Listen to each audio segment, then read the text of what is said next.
Welcome to Balancing Act. This is where you'll embark on a journey of self discovery and empowerment. In the midst of life's myriad of responsibilities, this workshop is a sanctuary for women seeking balance, resilience, and overall well being. Together, let's explore the art of navigating priorities and nurturing our holistic health. Join us in creating a space where self care becomes a powerful catalyst for a fulfilled and thriving life. Managing competing priorities is crucial for a balanced and healthier life. As this woman walks the tightrope, she is trying to make sure that she doesn't veer left or too far to the right and loses her balance. What does that seem like? Does that feel like you in your everyday life as a mom, as a wife, as an employee, as a boss, or whatever hat that you're wearing? We tend to walk that tightrope trying to balance so that we don't fall too far to the left or too far to the right. So, when is it time to get the help that you need? How do you know when it's time to ask for help?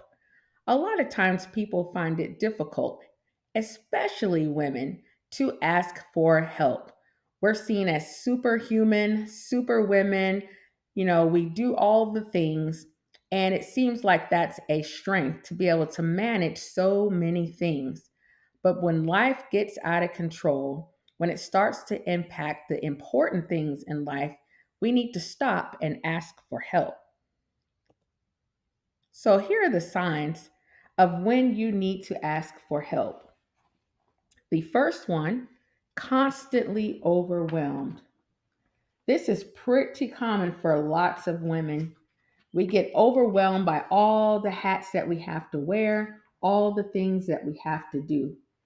Feeling constantly overwhelmed by the number of tasks and responsibilities, unable to manage them effectively. That's when you need to ask for help. Missing deadlines. This is when you frequently miss deadlines or neglect important obligations due to an inability to prioritize your tasks. Increased stress.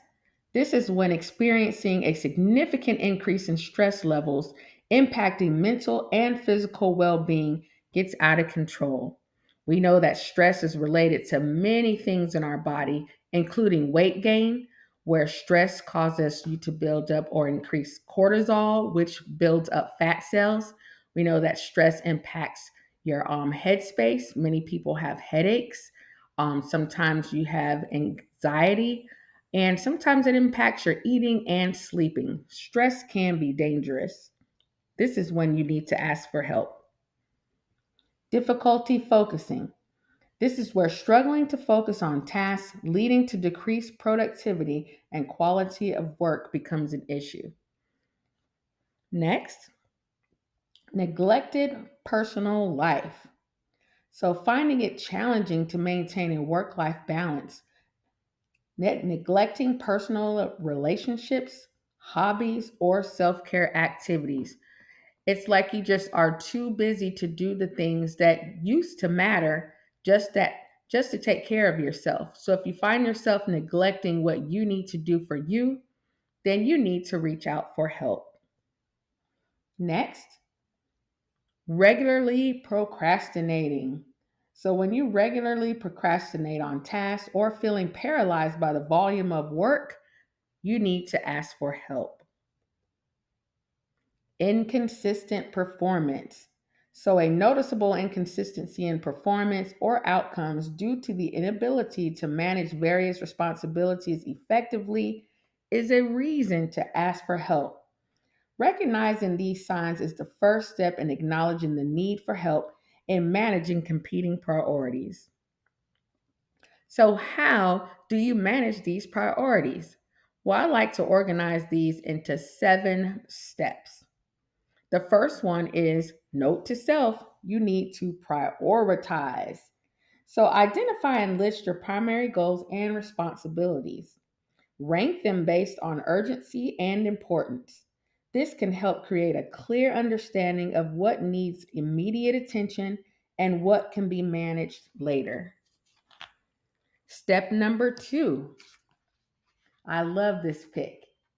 Develop a structured schedule or to do list. You can use a phone, which is a virtual calendar, or a journal, or a calendar book where you write in it. Or you can put a calendar on the wall. Whatever method you need to keep track of your time and schedule activities, use that or use multiple means to track your time and space. You'll also want to allocate time for each task or goal. Be realistic though and flexible with your time allocations. Use tools like calendars or apps to help organize and manage your schedule effectively. Step 3. Delegate tasks. I know when I was in school, I was not a fan of sharing responsibilities in any type of group work because you had to be responsible for yourself but also for the others in the group. And I always hated the fact that others would not be as, I guess, dedicated to the task. And so things would fall on me, or people knew that I wasn't going to let the group fall. So I started to kind of apply that to my life, and I wouldn't ask for help. I wouldn't delegate tasks because I felt like people were going to disappoint me or, leave me hanging. But in real life, even though you've had experiences where you couldn't rely on people, this is the time now to find people that you can rely on. And sometimes having that attitude causes you to miss out on being able to notice or identify those who can help with things. And sometimes it's not even about friendships or family. Some things require you to maybe hire someone else or rely on someone who has that skill and ability, someone that you can trust. In essence, delegating out tasks helps to relieve your full plate and gives you more time and space for other things. So learn how to delegate tasks. Step 4. Time management. So practice time management. Set aside specific times for particular tasks. Time management techniques such as the Pomodoro technique, that means working in intervals, or the Eisenhower matrix, which is the categorizing of tasks by urgency and importance. I have shared the Eisenhower matrix for you to use later in this presentation. Step 5. Adapt and adjust. So, you need to remain adaptable. Life is dynamic and your priorities may shift. Review and adjust your goals and schedule regularly to accommodate changes. I know sometimes adapting and adjusting can be very difficult. Change can be very difficult for many people. But in order to be able to relieve yourself, in order to manage and prioritize, you have to be able to adapt and adjust. Sometimes you just can't keep your calendar jam packed and add more to it. You may have to swap out some events or swap out some time if, based on what it is you need to do. Otherwise, make sure that you're amenable to whatever you're doing and make sure that you are comfortable and emotionally stable when it comes to managing these tasks. Because if not, you will become stressed. You may even experience anxiety. So you want to be at peace with whatever it is you say you're going to do and be at peace with if you need to make changes. All right, step number 6, self care and balance. Self care and balance means that you must prioritize self care. You need to allocate time for rest, relaxation, and activities that rejuvenate you the more. You need to maintain a work life balance by making sure you get that self care. Sometimes it's difficult to manage all of that. But in the end, when you prioritize self-care, you give yourself the energy needed to do all that's required of you as a mom, as a wife, as a employee, as a boss, whatever your hat is. When you implement self-care, it's like refueling yourself to do the things that you need to do. All right. Step number 7, Seek support and guidance. Don't hesitate to seek support from family, friends, or colleagues. Sometimes discussing challenges and seeking advice can provide clarity and solutions. So don't be afraid to seek advice. All right. So, balancing competing priorities is a continual process. By implementing these steps and adjusting as necessary, you can navigate these challenges more effectively and work towards a healthier, more balanced life.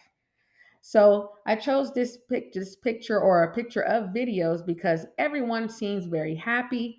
And it's not that life is just filled with things that only make you happy, but I wanted this pic to represent or reflect the fact that if you do have lots of duties, you do wear many hats, you do all the things, you can still wear a smile, you can still be at peace, you can be balanced when you implement specific strategies. Again, here we have the work life balance. As you see, we have it kind of going either to the left or to the right, where we're like some days you might get more work in, some days you might get a little more of the life in, and sometimes it can be a little more balanced. Just know that it takes work, it takes time, it takes planning to make these things balanced. If you go into life and each day haphazardly, you stand the chance of being stressed and succumbing yourself to some of the things that I mentioned earlier in this video. My favorite, like a skilled juggler, a woman balances her priorities, knowing that with practice and determination, she orchestrates the perfect harmony of her life's many demands. And I love the way this video captures this woman who is skilled with juggling so many things. She has all of these objects in her hand. She hasn't dropped one. Not to say that in life we don't drop the ball at some point, but we can live a more balanced life again by planning, by being consistent, by being intentional about our day. Thank you so much. I hope this helps. Please make sure that you access the competing priorities worksheets. There are four, and I hope that helps you to get started on your on balancing your life. Thank you.